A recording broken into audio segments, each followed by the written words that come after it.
Love me some unusual builds, and today we got just that. Some red crests led by the prophet of Tech. And here, this replay from Kaiju. And yeah, it's going to be quite an interesting one. Somewhat unusual builds, very skink-focused build here. We do have some Cold One Spear Riders, looks like a single Lizardmen, and then Cold One Spear Riders on the flanks, Stalkers out in front of them, main line of Red Crests led by Tehenauin, the Prophet of Tech, here with his Flock of Doom on the Riperdactyl mount, relatively cheap and fast, can get the job done in combat reasonably well. Yeah, it should be interesting. Against the Chaos Dwarfs, we've got a Hell Cannon already raining some hell down, and the front line of Infernal Ironsworn. There are some Laborers mixed in here as well.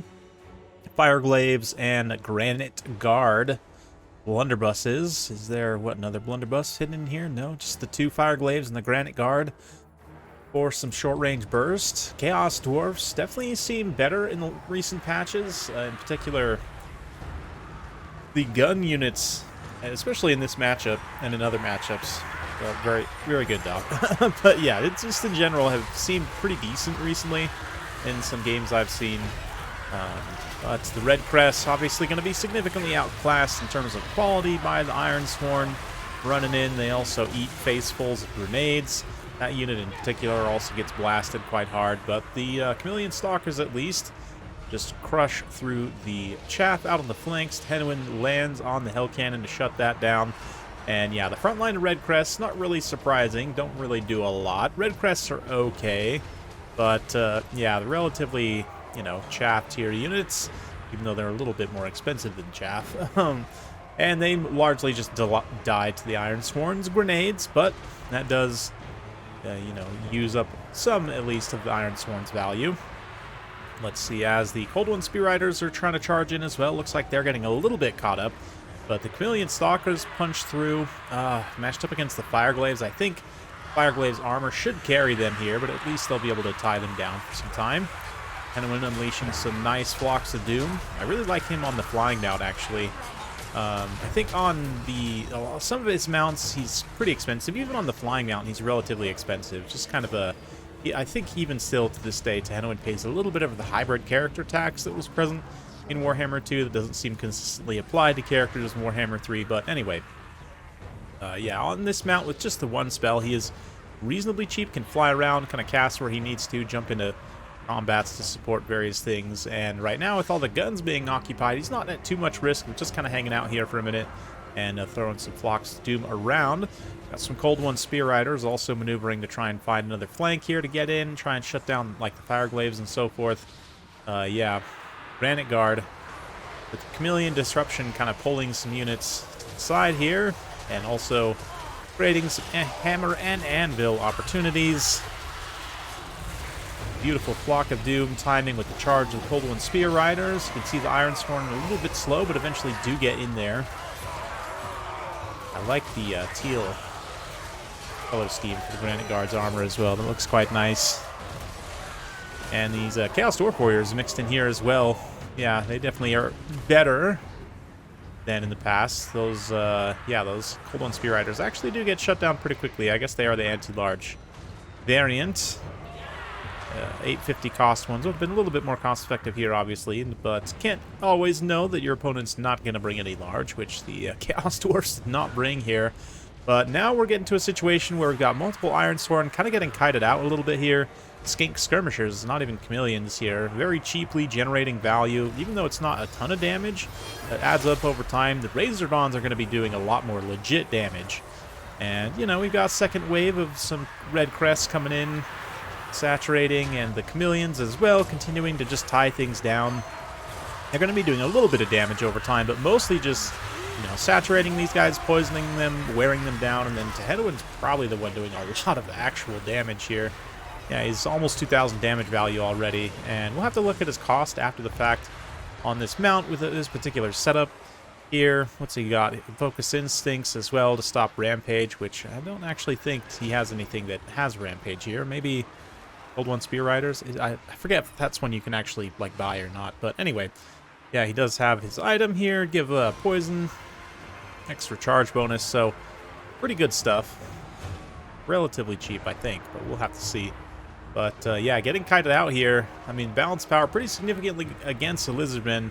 It's kind of their only way to try and stay in this fight.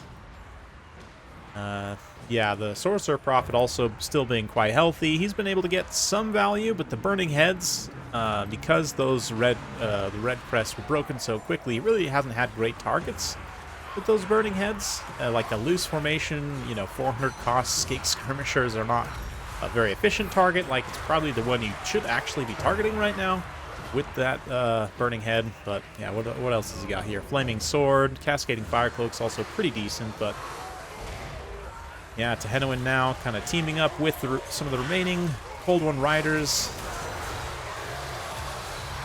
Oh, what are these guys? Stalkers? That's right. I like this double-headed mace right there. That's a pretty cool one for sure. Yeah, the Chameleon Stalkers helping out, and it's just kind of all hands on deck to try and break these very tattered Chaos Dwarf units. The Fire Glaives just been cut down. Definitely death by 1,000 poisoned cuts, because it's Lizardmen. And almost all their units have poison, so that's another big factor to consider here. Yeah, the speed and the exhaustion starting to take hold, and the Infernal Ironsworn still 67 melee defense, but their offensive output has been severely slowed, and they're down to just 19 speed with that poison. It is absolutely brutal. There is no chance of them catching a lot of these faster Lizardman units, so Kaiju has initiative to just kind of run around and do whatever he wants to, pretty much like lining up a absolutely devastating rear shot situation here. These Razordons would get a volley off. There we go. Ironsworn do actually countercharge them, since it took a little bit to set up some missile unit jank. But, ooh, that guy right there just took a point-blank headshot, fell over. That was so metal. Warhammer's so cool. And yeah, a lot of breaks here. The Sorcerer Prophet also just gets absolutely massacred by Tehenauin in melee combat. Again, with that exhaustion kicking in. Yeah, Tehenauin just absolutely kills him. Man, 3,570 damage value. I'd be curious. This kind of a setup, I do think it's relatively risky because he does have pretty low HP. There's some ways you could offset that, maybe with like a Rev Crystal, even though the burst healing on the Rev Crystal isn't insane. As long as you're not taking too much burst damage, you could potentially try and sustain through it, although the Rev Crystal really isn't going to do anything else in terms of value, so I guess that would really only be in matchups where you think you might take a lot of damage. But there are some matchups, like Kislev, for example, where they kind of struggle in some cases with like really good flying lords or flying monsters. You know, they're really Kislev's only recourse is to try and slow them and shoot them. They don't even have a hard snare necessarily, besides the Regiment of Renowned Ambushers, right? So I could foresee some other matchups. This is one also where, I mean, I don't think the Chaos Dwarfs are super likely to challenge in the air here. You could maybe bring like some Colossadon Hunters as insurance, although that is a pretty expensive insurance policy. In this build, I think Kaiju probably has missile presence. I don't know. He could run into some problems if there maybe some multiple single entities in the air. Tehenauin is fast enough to pretty much stay ahead of like a Lamasu or a Taurus. I believe that those monsters are not particularly fast. Again, we'll have to check that after the fact, but yeah, the Razordons now at this point trying to finish things off. It is pretty desperate in terms of the balance of power, but honestly, the battlefield situation, like, yeah, I guess the ammunition is really the main thing, that if it runs out, it's going to be a problem. But I do think even late game, Tehenauin charging in with the Razordon hunting pack supporting him in melee out of ammunition will still do some damage. And even the Cold One Spear Riders here get a nice little support charge, and like, it's not a lot, but anything they can do to help Tehenauin basically be the star here, as he holds up his plaque in the air. He knows it. He knows he's the star. There we go. See, just like that, help get a little break here, and follow up on the next kind of layer of units. I don't know. Chaos Dwarfs have a big, thick block of at least one unit of Chaos Warriors here, and this Fire Glaive does have some ammunition. They're going to try and turn and fire here, see if they can get a beat on Tehenauin. You see he immediately pulls away. So, yeah, Razordons present themselves instead. Ooh, devastating final Flock of Doom. Probably, I don't know, maybe Edwin's Magic for one more, but that is going to hit three very important units, particularly these Chaos Dwarf Warriors, wavering on their leadership.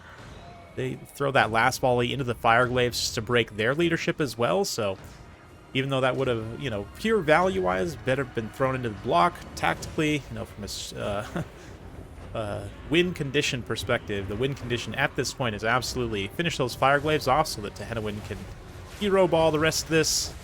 And they still have one more volley to throw into the big blob here, which is going to generate some mad value, no doubt. They have even one more past that.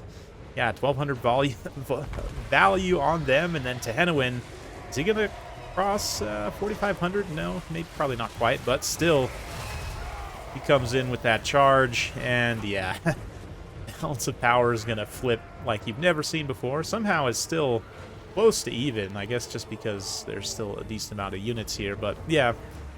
We'll fast forward a little bit as Tehenauin, again, in melee with the Razordon supporting. It's enough to break that unit. I guess the one, the two unbreakable Hell Cannon crew are actually kind of holding leadership together at this point. It's allowing these other units an opportunity to come back from breaking, but there, little Flock of Doom, that was a pretty painful engagement. The Razordons did end up taking some damage there, but just given the lack of offensive output for the Chaos Dwarf Warriors because of their exhaustion and everything else, yeah, the armor piercing of the Razordons in melee makes them kind of viable here, and they also have poison, right? Even though they themselves are also exhausted, sort of the impact of the stats does sort of favor them as well. I love to see it. Absolutely love to see Razordons Tehenauin prevailing. I know it's a little bit of an unusual Chaos Dwarf build, not really having any mobility, but still, I mean, Ironsworn are probably one of the better elite infantry units in the game. Yeah, it's a fun one for sure. Big thanks for Kaiju for sending that one in. Definitely one of the more enjoyable Lizardmen games I've seen. I don't know. I haven't seen a ton of Lizardmen games to be fair recently, but I don't know. I always had a soft spot for Tehenauin. And it's definitely like MVP performance for him as they finish off that last unbreakable Hell Cannon crew, who had quite the journey himself. But yeah, let's see the final value total for Tehenauin. 212 kills. Yeah, he did cross 4,611 value. Wow, absolutely insane. 28,000 damage dealt. Almost 29,000. That's absolutely spectacular. Love to see it. And the Red Crests didn't really do anything. Not surprised there. The Chameleons actually did help quite a bit on the flanks. Just cut through that chaff like butter. Saturate in, kind of tie down some of these gun units. Then allow other units to get the value. Skin Skirmishers did okay. They're not super expensive, so I don't necessarily expect a ton out of them. But ultimately, it's really like the Razordons and then Tehenauin. Everything else is here to just tie down and disrupt. And I guess the Chameleon Stalkers, even though they don't pay for themselves, tactically just cutting up all that chaff definitely helps quite a bit. Or I should say blowing them up more appropriately. But the Ironsworn obviously are going to do really well here in terms of value. Just such a strong unit overall, and yeah, it really didn't face too many direct threats. The guns also, despite being tied down quite a bit, do feasts on some value as well, but obviously the Hell Cannon didn't do too much as it was shut down pretty early on, and honestly didn't have a lot of great targets to shoot at. Yeah, that was basically the whole story of the battle, so let's go ahead and just check. I'm curious for the Prophet of Sotek. I don't know how particularly viable this is, but let's see here. Whoop. Lag. Maybe. There we go.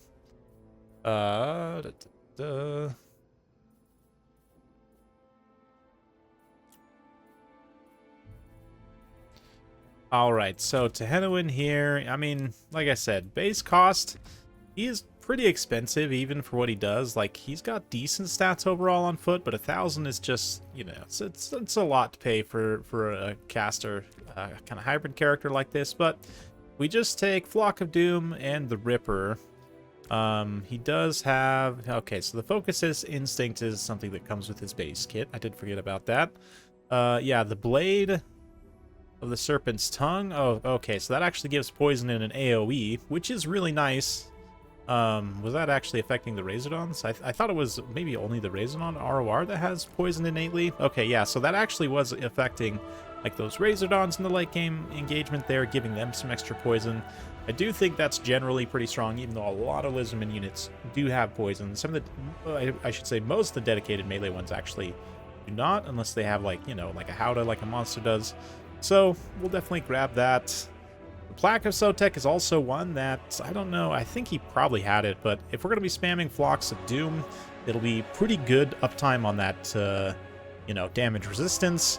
The extra leadership also helps, but mostly the damage resistance I would take for that. And even just with those 2 items, the 1 spell and the mount, we're already cresting 2,000, pun intended. So, I mean, you've got to be choosy, you know, maybe if you have the extra points, Stand Your Ground, Wild Heart might not be a bad idea. Wild Heart you don't necessarily need here because you're just spamming 1 cheap spell. But definitely Stand Your Ground is one that I would recommend picking up if you have the extra gold. Extra melee defense and leadership is basically always good to have. Yeah, but definitely, I mean, given the value he got there, I mean, yeah, absolutely insane. Definitely paid for himself and then some, but as to other matchups I could maybe see this in, like I said, Kislev is one that sort of springs to mind eventually just because they have pretty limited tools for actually dealing with air units. Skaven, maybe. They're a little bit riskier just because they actually have like a hard snare dedicated specifically for air units. And Lizardmen are a faction that actually does tend to take a lot of air units, I think, in this matchup, at least that I've seen historically.